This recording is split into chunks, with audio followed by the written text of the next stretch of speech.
Wala na akong intro-intro. Kung bago lang ho kayo sa PH Updates, ang like at sang subscribe. Masaya na ho tayo dyan sa mga gusto sumali sa ating community. Yung join button, nandyan lang ho sa baba. Dito sa video na to, sinopla ko nitong si Atty. Rowena Gonzon, itong si Auntie Claire.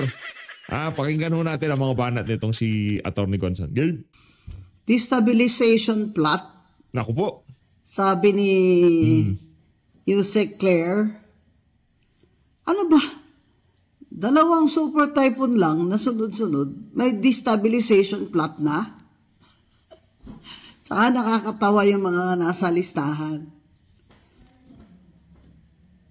Ano naman yung destabilization plot? Yung tinutukoy ho yung listahan nitong si Montulfo siguro.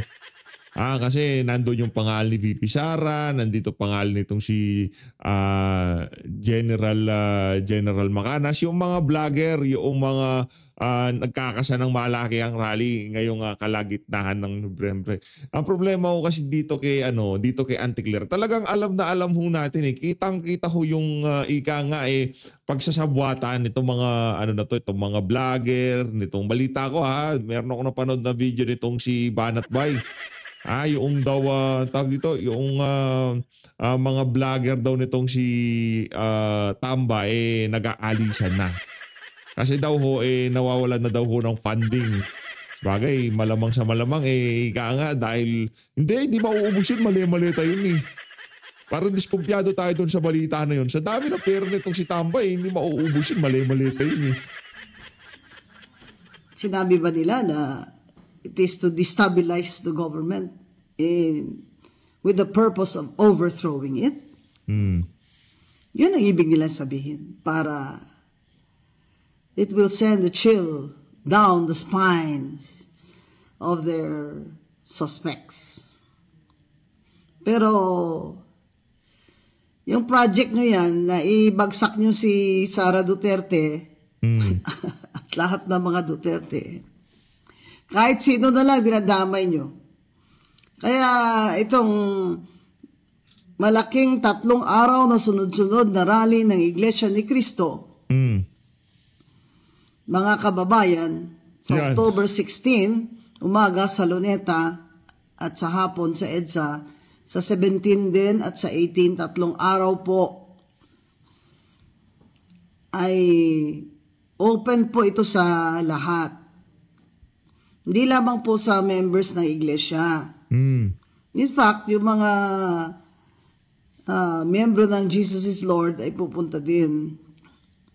Pero tayong mga hindi miyembro nila ay welcome na welcome po, dahil ang topic naman ay ang pagtutol natin sa massive na korupsyon sa ating bansa na siyang nagdudulot ng kahirapan at kamatayan sa ating mga kababayan. Ito bang mga rallying ito, Malacanang, sagutin nyo. Hindi na ba kami pwedeng mag-rally kasi baka destabilization plot din kami? Nako! Hindi na ba kami pwedeng salita ng opinion namin na bangag kayo dahil destabilization na yan at illegal? Yung pagkasabi nyo pa ng destabilization, para kaming nung araw, sabihan ka lang ng NPA ka kahit di ka NPA NPA ka na. Nako.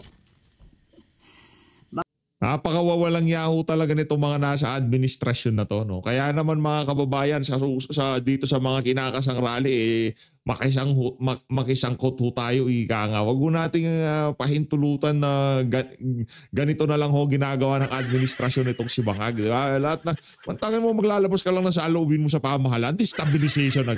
Pambihira. Diba? Ang labo ho nun mga kababayan. Napakarami hong hinaing ng bawat isang Pilipino ngayong mga panahon na to. Hindi lang ho dyan sa korupsyon, hindi lang ho yan sa korupsyon sa bagay, ang punong dulo nito lahat to ng mangyayari na to, mataas ang bilihin ng pagkain, napakapangit ng ekonomiya, mga palpak na flood control, nagkalat ang illegal na droga, lahat to yan puro tulo ho yan, kurakot na leader.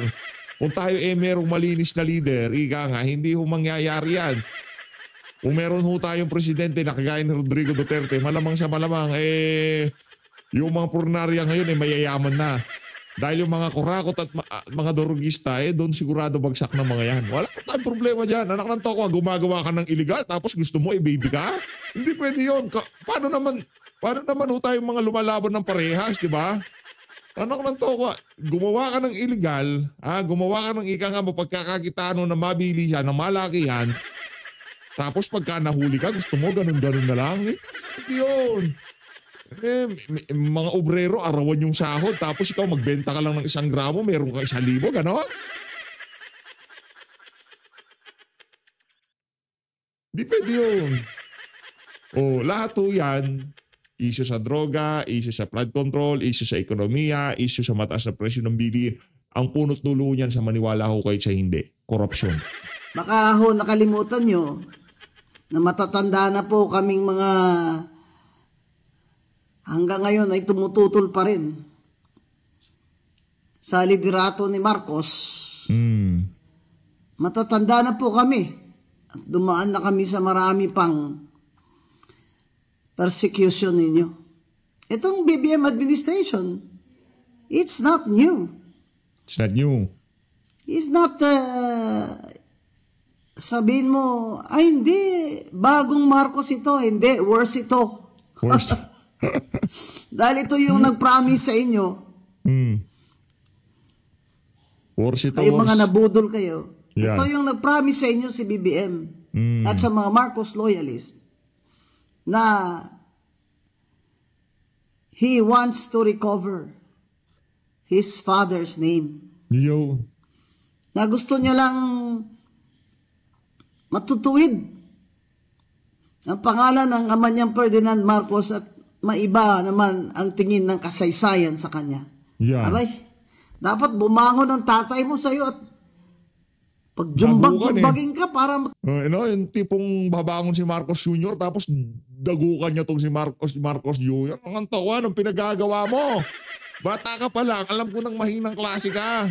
Hindi ka pwede magpresidente. Ang ginawa mo lang naman maglakwat siya nung kabataan mo. Wala kang ginawa kundi magbar, magdisco, mag-inom, magpulburon. Di ba? Yun lang naman ginawa. Tapos may presidente ka. Tapos dadagukan siya ni Marcos Sr. ng gano'n. No? Anak ng toka. Ang ganda ho siguro ng scenery na yun. No? Yung tipong bubugbugin, gugulpin ni Marcos Sr. tong si Marcos Jr. Kaya naman, kung sakaling naririnig mo ako, Marcos Sr., kung sakaling makita mo ang anak mo sa kabilang buhay, gulpihin mo, anak ng toko, laking perwisyo ginawa sa bayan ng Pilipino. Tayo naman ho'y naniniwala kahit paano yung matandang Marcos, diktador yun. Anak ng toko, magnanakaw yun. Totoo yun. Pero hindi rin natin matatago ang katotohanan noong kapanahonan niya. Sa bagay, 20 taon ka ba naman manungkulan pagka hindi ka nakapagpatayo ng heart center, lung center, ewan ko na lang. Diba? Yun talaga maraming human rights violation yun. Crimes against humanity din yung Marcos Sr. na yun. Yung totoong crimes against humanity. Yun talaga ang pinapatapon sa ICC dapat. Pambihira, oo. Tumino ka. Lumala. Malala ka pa. Kaysa dun sa martial law. Tignan mo nangyari sa atin ngayon. Minus na sa 41% sa foreign direct investment. Sinabi ko na yan.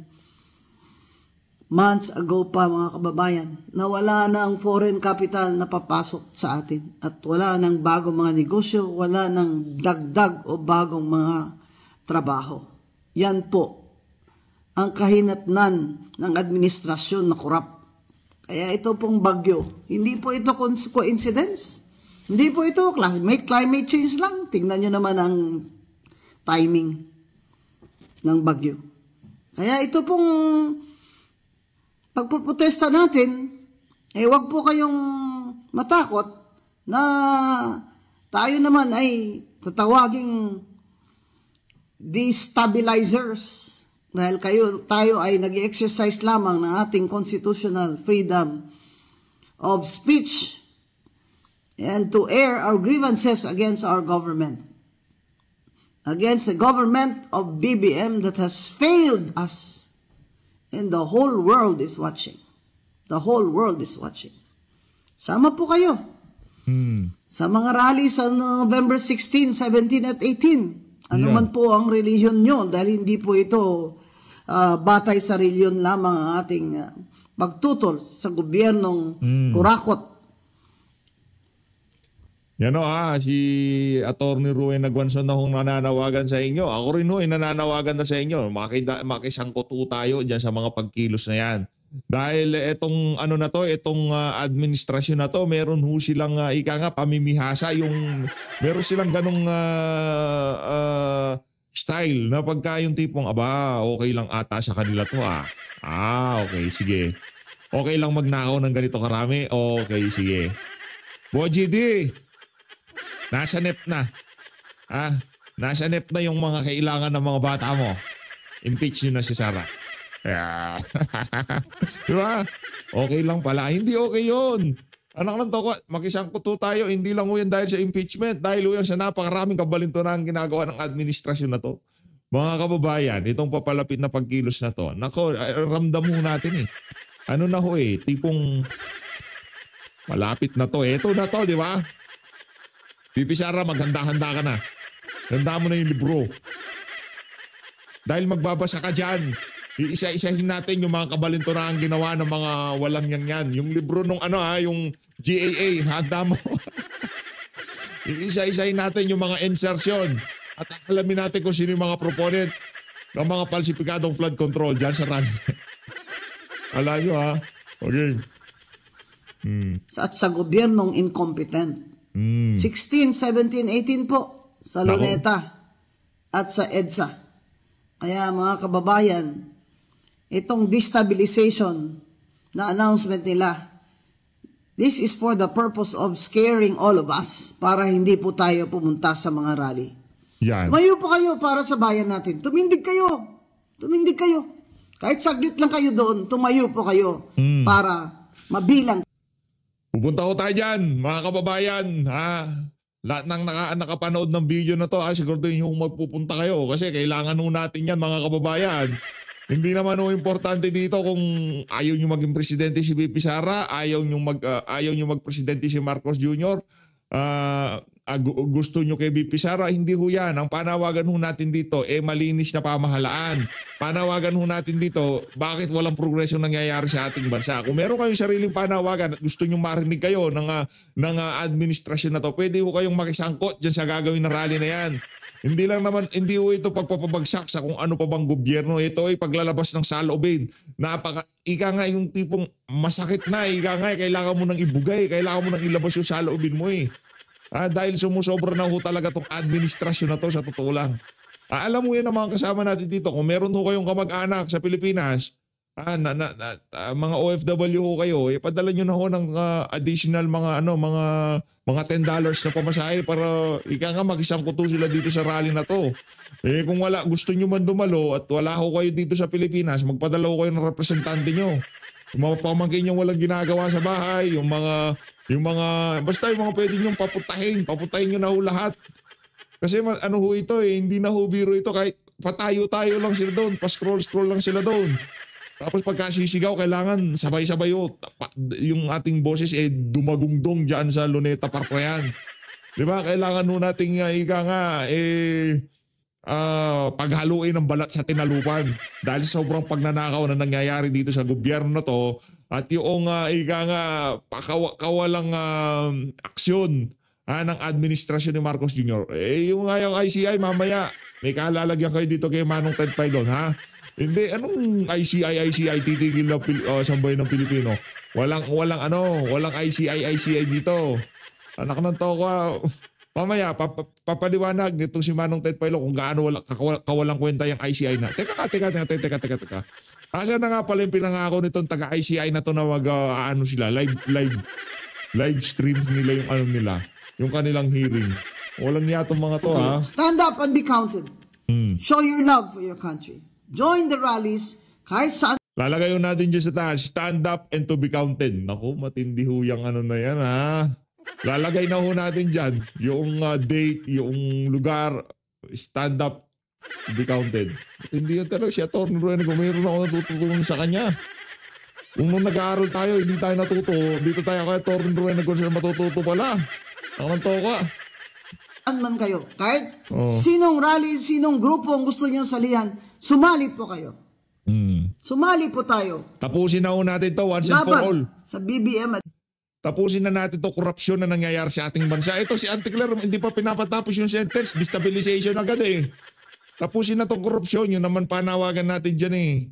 Kaso ang pinuno ng korupsyon si Marcos Jr. Paano ba yun? Tatapusin natin si Marcos Jr.? Hindi naman pwede yun. Sa mapayapang pamamaraan, ano ho yan, higa nga, paglalabas ng talaga na purely sa loobin. Yun lang ho mga kababayan, palakpakan na ho natin. Itong si Atty. Rowena Gonzon. Ito na nga ho yung pinag-uusapan sa mundo ng social media. Ito si Banat Bay, meron siniwalat. Pag talaga expose, ito maaasahan mo itong mama na to malulupit. Pambihira, yan na naman ho talaga yan. Pagdating sa koneksyon, ika nga sa pagdating sa mga impormasyon, ano ho yan? Ika nga legit yan. Hindi mo maglalabas ng ano yan, ng mga impormasyon na walang pinagbasihan. Ito, pakinggan natin. Ito. Game. Uy, balita ko yung mga bayarang vlogger. Balita ko yung bayarang vlogger daw, di umano ni Tambi, ay tinigil na. Kasi nga, nawalan na yung, medyo nadedelicates na. So, tapos yung iba, umaatras na rin para, alam mo yun, para kasi para hindi na sila mapahamak dahil nagkakabukingan na. Tanong nyo nga kay Boss Toyo. Boss Toyo, yung mga nakikinig dito na kilala ho si Boss Toyo, pwede ho bang pakitanong? Hoy Toyo! Boss Toyo. Hoy Toyo! Mga vlogger ba ni Martin? Mga vlogger ba ni Tams nag-aatrasa na?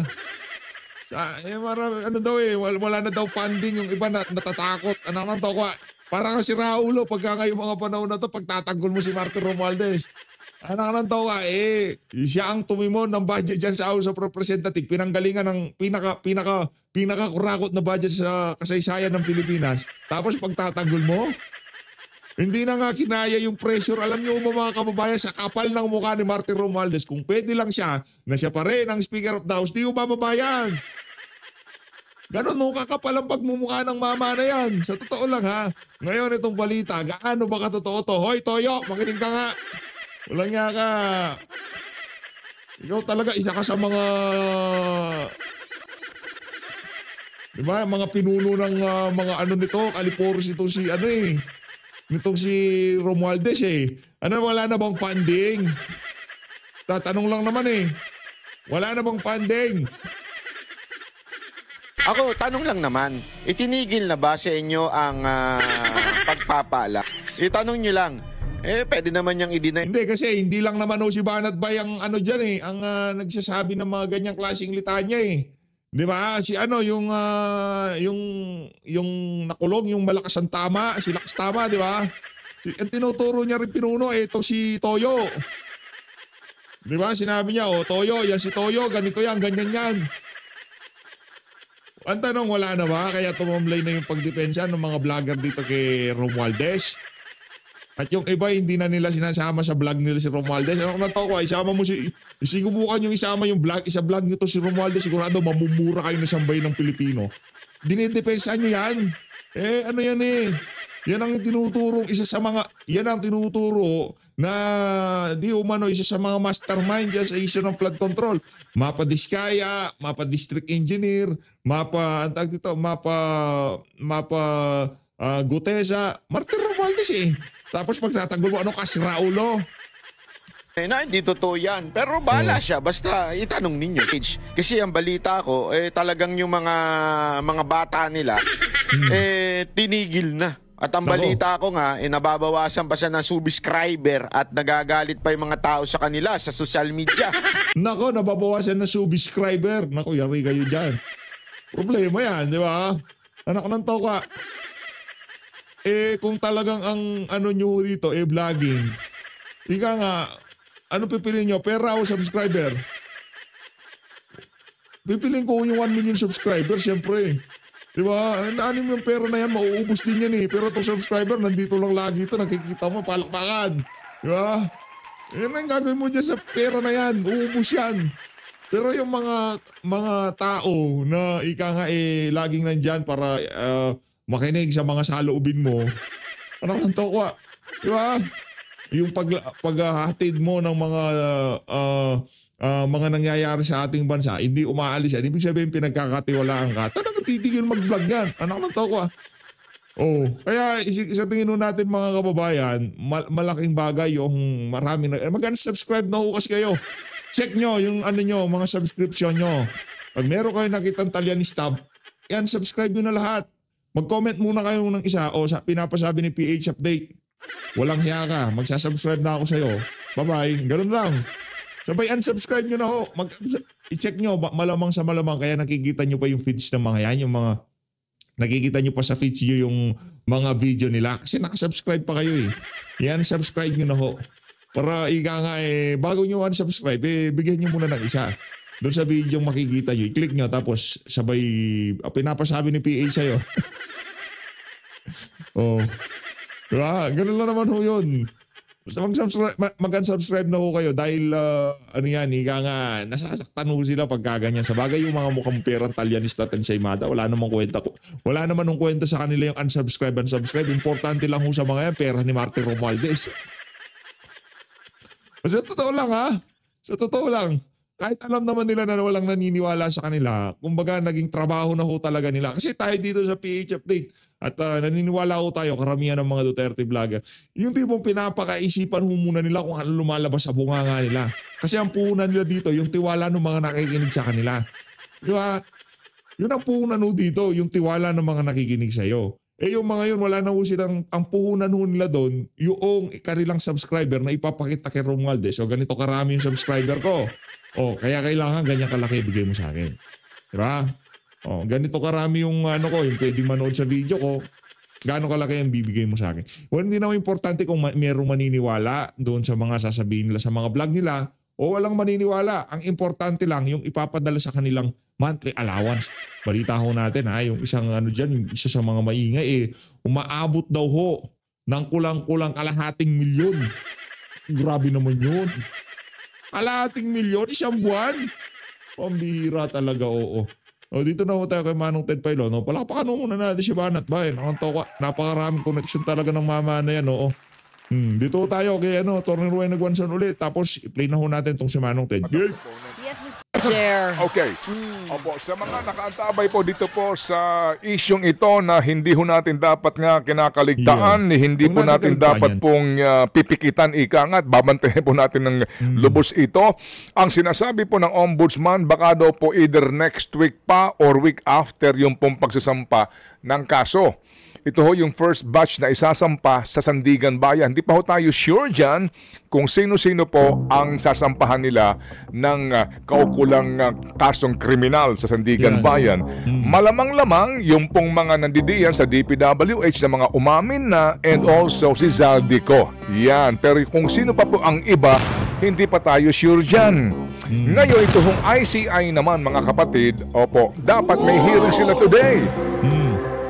Tama. Okay, and nakailan na pong postponement yung pagharap po nitong si Roberto Bernardo ng dating USEC ng DPWH. Nakailan na po yung postponement? I think pang-apat na po yata ito.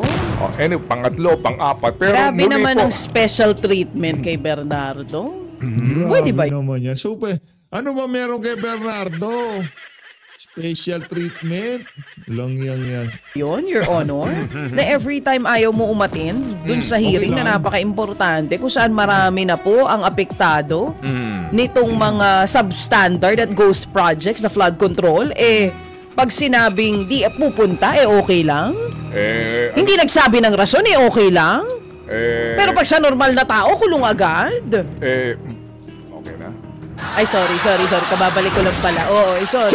Nagtatanong lang naman ako with all due respect, sabi mo nga. Ano naman yung mga tanong naman itong si DJ Chacha valid naman. Diba? Kailangan talagang marinig yan ng ating mga kababayan. Ano ka nantokwa? Kasi dami na perwisyo, ganun na lang. Baka naman siya kasi downtrodden. Ayan na naman tayo sa downtrodden na yan. Downtrodden, Sila pa talaga ang mga downtrodden, ha?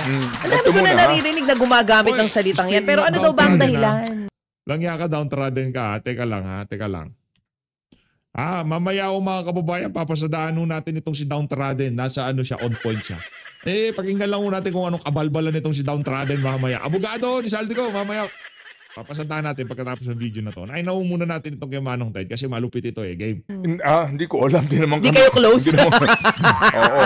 Basta yun daw pong kanyang abogado nagsabi na hindi makakasipot. Nagbigay na naman po ng bagong petsa, November 17. Ito nga po. Hindi ba sila parehas ng abogado nitong si Zaldico, yung si Downtrodden? Abogado nagsabi na hindi makakasipot. Nagbigay na naman po ng bagong petsa, November 17. Ito nga po kasi ang sitwasyon. Yung ICI na yan, pwede mo naman siyang isnab eh. Yan. Sa totoo lang, pwede mo hindi siya pansinin. Oo. Pwede kang hindi bumunta ron eh. Oo. Kasi nga, wala silang contempt powers. Yan. Oo. Wala po silang poder talaga. Sila po mga kapatid ay processing center lamang. And recommend Processing center. Kung sino yung mga salaan. O ito, pwedeng kasuhan. O, Joel Villanueva, Jingo Estrada. O yan, diretso na yan sa ganito ganyan, di ba? O, ganun kasalaan sila dyan. Ika nga para kontrolado ng administrasyon ni Bangag kung sino lamang ang mabibigyan dito sa issue ng flood control. ICI ang solusyon dyan. Recommendation center lamang. Recommendation center. I mean, to be frank and honest about Grabe it. naman, ang mahal naman ng recommendation center na yan. 41 million pesos ngayong taon. Next year, magkano na naman ang gagastahin natin dyan? Although meron na panukala para po ito'y palakasin daw, kumbaga gumawa tayo ng parang Batas. kumbaga sa produkto, much improved. New and improved ICI. Improved. Opo. Mas pinalakas, mas pinasarap, ganon? Independent People's Commission. Mamaya pag-uusapan po natin yan separately. But again, ngayon po kasi, wala silang poder eh. Sinabi na hindi makakasipot, okay, fine. So next time na lang. Ganun po yan. Pero at the end of the day nga po, mga kapatid, ang atin po dito is sandali lang. Sino-sino ba talaga? Maliban kay Zaldico, yan po ang ating inaabangan. Huwag ho tayong lumihis sa anuman pong laman ng mga bali-balitang ito. Bagamat yung pong ating din focus ay doon sa mga biktima ng kalamidad. Alright? Biktima ng kalamidad na kinakailangan po pagtulong-tulungan para nga po makaahon kaagad sila. Pero hindi rin po maitatanggi nga kahapon, nabanggit namin to ni Ma'am Maricel, na sa ngayon, if you will notice, meron pa rin po namang mga tumutulong na mga NGOs, kagaya ng World Vision, kagaya po ng ating foundation dito, at ilan pa po mga foundation po na ilan po mga himpilan, po ang Red Cross, nandidiyan po yan.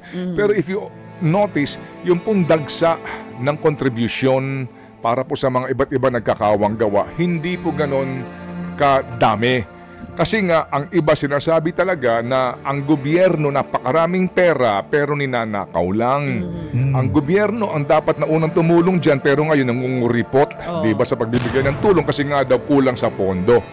Diba na masakit pong tanggapin kasi nga po 1.7 trillion ang pinag-uusapan natin ditong ninakaw daw sa kaban ng bayan nitong mga magnanakaw sa gobyerno at pinangungunahan ng mga proponents na ito. Anyway, so sa atin pa rin pong focus na magtulungan para po sa mga biktima ng kalamidad, wag po tayong mawala sa focus dito po sa pinag-uugatan din nitong marami pong problemang hinaharap natin ngayon nang dahil po sa mga pagbabahang ito. Di po ba? Yan po lamang pong ating panawagan sa lahat. Kaya kami po dito nakafocus pa rin sa isyong ito. Okay? And yes, Mr. Chair. pag nakikita kita, talaga hindi ko makakalimutan tong mga proponents na to eh. Huwag ka mag-alala. Sana nga nabahagian nila ako eh. Sana nabahagian nila ako. Pero Kung nakikita kitang ganyan ng mga datingan mo, lalo ko naaalala eh. Sino?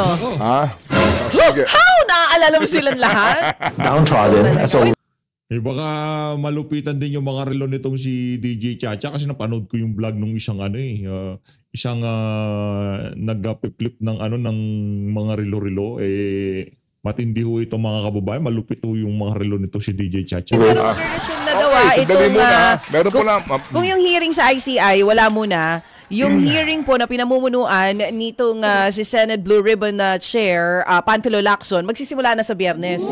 May mga ipatatawag daw na 17 congressmen. Yun ang sinasabi. Okay. So, ano kayang bago nating malalaman doon? Meron siya sinasabing isang witness na posibleng lumantad na sa Biyernes. Opo. Na meron daw impormasyon talaga na hawak. Okay. Hindi Yan. lang kwento-kwento. O kaya nga po. So, pero sa bandang dulo, ang lahat po ng hearing na ito ay in aid of... Ang matindi po dito niyan mga kababayan, hindi kwento-kwento. Baka ano lang yung tipong, yan ang ituturo ko rin yung mga senador. Si Escudero, Joel. Ano ko lang tawa sa tingin ko pagka nangyari yun. Babalik ta rin na ng mga kasama niya dyan sa Senado yung mga lamesa na yan. Walang yaka. Ba't kami na lang, lagi na lang kami ng kami. Hindi naman kami mga proponent, hindi naman kami mga congressman. Legislation. Alright. At atin po naman tinatangkilik din kasi ito mapapanood natin. Malalaman po natin, Makikita di ba? natin. Opo. At tayo magkakanya-kanya ho tayo ng kaisipan dito. Kaya nga. Sa mga haharap, sa mga pagtatanong ng mga mag-iimbestiga. Di po ba? So, at least ito po ay klaro. Yan. Kasi nga po, meron po itong live Streaming. live streaming. Okay, sige. So, it's now 6:23. Diyan po lamang kayo. Kami po yung ngayon. Ayun na nga mga kababayan, abangan natin yung susunod dyan. Maraming salamat po sa pagsuporta sa PH Update. Mag-ingat po kayo lahat. Mahal natin Pilipinas. Saludo!